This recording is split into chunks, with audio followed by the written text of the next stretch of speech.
नमस्कार। संताप से समर्पण की कहानी के अंतिम चरण में हम पहुंच चुके हैं। ये कहानी है अवंती के समर्पण की। अवंती के जीवन का एक ही सबसे बड़ा दुख था कि वह 40 की हो चुकी है और अब भी निसंतान है।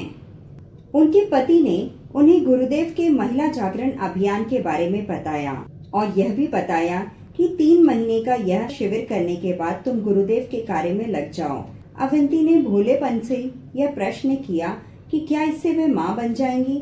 इसके बाद उनके पति वल्लभ शर्मा जी का कहना था कि क्या पता यदि गुरुदेव की कृपा हो तो ऐसा हो जाए, पर कम से कम इससे एक फायदा होगा कि तुम यहाँ के लोगों के ताने से, अपमान से बच जाओगी।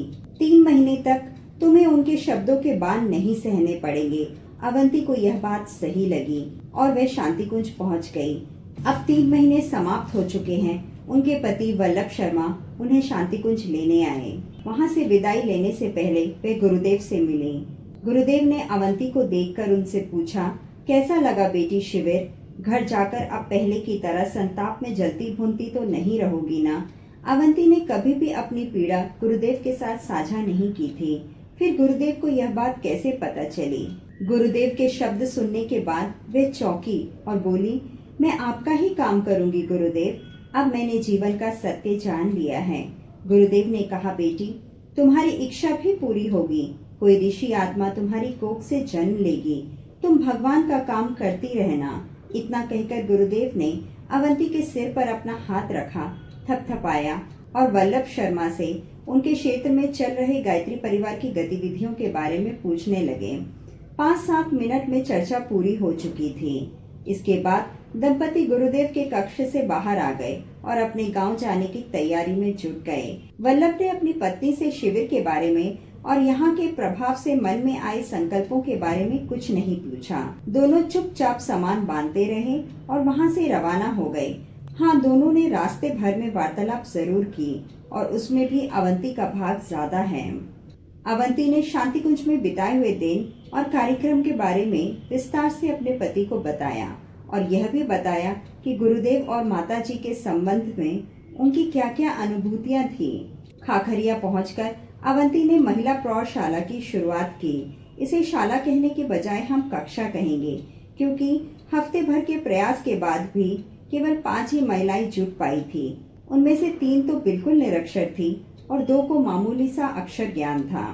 वे अपना नाम लिख लेती थी और टूटे फूटे वाक्य भी लिख लेती थीं। 5 महिलाओं ने आना शुरू किया। उन्होंने उन महिलाओं को जिनको बिल्कुल भी अक्षर ज्ञान नहीं था, उनके पास ज्यादा बैठी 1.5-2 घंटे का अभ्यास उन्हें ज्यादा कराया और उन्हें घर जाकर अभ्यास करने के लिए भी कहा। 5 छात्राओं से शुरू हुई यह शाला अब धीरे धीरे बढ़ने लगी। गुरुदेव ने अपने उद्बोधन में कहा है कि लड़कियां अब पढ़ने के लिए जाने लगी हैं। उन्हें घर में चूल्हे चौके तक सीमित रखने वाली मान्यताएं अब ढीली पड़ने लगी हैं, लेकिन लड़कियों को पढ़ लिख कर बड़े होने तक का इंतजार नहीं करना है। वे बड़ी होंगी और 10-15 साल बाद समाज को कुछ ऊंचे स्तर तक पहुंचाने में सफल हो जाएंगी। समस्या उन महिलाओं की ज्यादा है जो प्रौढ़ हैं।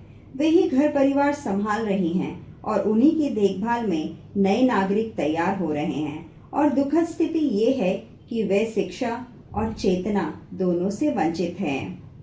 अवंती की चेतना में गुरुदेव के स्वर गूंजते रहते। प्रवचन में सुने हुए शब्द या फिर अपनों से अपनी बात में छपी हुई पंक्तियां सुनते पढ़ते याद करते, प्रौढ़ महिलाओं को पढ़ने के लिए तैयार करते करते उसकी अपनी व्यवस्था गायब सी हो गई। दिन भर मेहनत करने, गांव की महिलाओं को गायत्री कथा सुनाते और समझाने में उसका समय बीतने लगा। इन कामों में वह इतना व्यस्त हो गई कि वह भूल गई कि वह निसंतान है। उसकी अपनी पीड़ा अब धूमिल सी होने लगी। शांति कुंज में आने के बाद दिन, हफ्ते, महीने कब बीत गए उसे उसका एहसास भी नहीं था। उसकी शुरू की गई महिला कक्षा में उन्हें पढ़ाने और उनकी व्यवस्था संभालने में वे बहुत अधिक व्यस्त हो गई। 4-5 महीने बीते ही होंगे कि अवंती की तबीयत कुछ खराब रहने लगी।